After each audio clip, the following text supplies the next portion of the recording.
Becky didn't wait until John came knocking on her door for breakfast. 8 o'clock found her knocking on his door, her article on Goth Weekend all but emailed to People's History. After waking up from that dream, she hadn't managed to sleep very well and had been working on the article from about 6 o'clock. Her head was fuzzy and her concentration lacking by now, but resolutely she banged on his door, something inside her relishing the idea of being the one to wake him up. She only waited a few moments before John opened the door. She was disappointed to realise that he didn't look like the half-asleep, unkempt dormouse she had expected, but was washed, shaved, dressed and smiling. He didn't look half bad, actually. "Perfect timing," he said. "I was just coming to knock for you. Wow, you look rough." To take the sting out of his words, he kissed her on the cheek. "Good sleep?"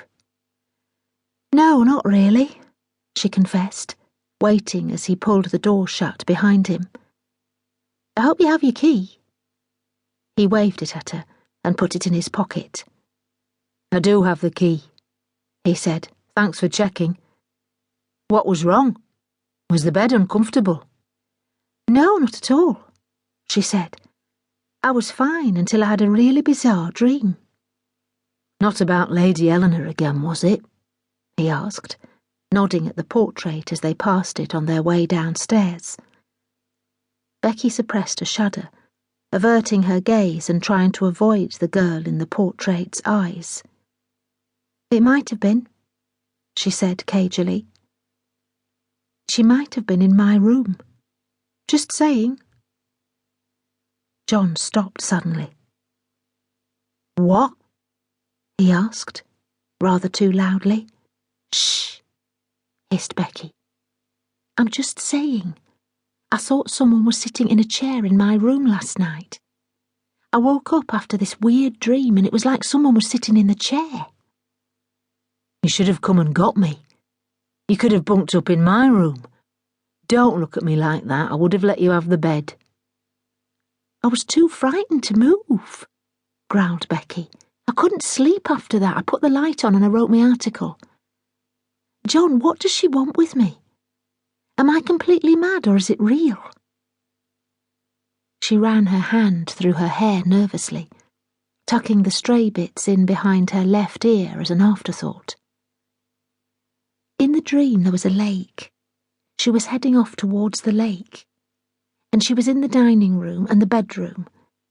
It's like I'm her. Like I can see and feel things as her. I don't like it. She paused as they reached the restaurant again, half expecting the visions to start up again of the piano. They didn't, although she couldn't help but cast her eyes over to the corner where the piano should have been.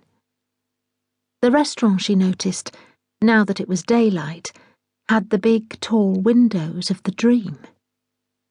She watched the curtains, wondering whether they would billow out into the room suddenly.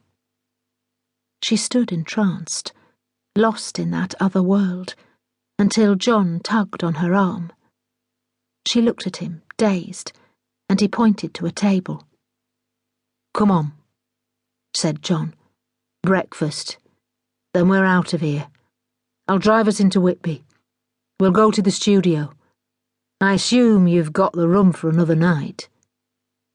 Becky nodded. "Yes, it's mine for a few days, actually. There's nothing waiting for me at home. I might as well be here. I wanted to do some sightseeing."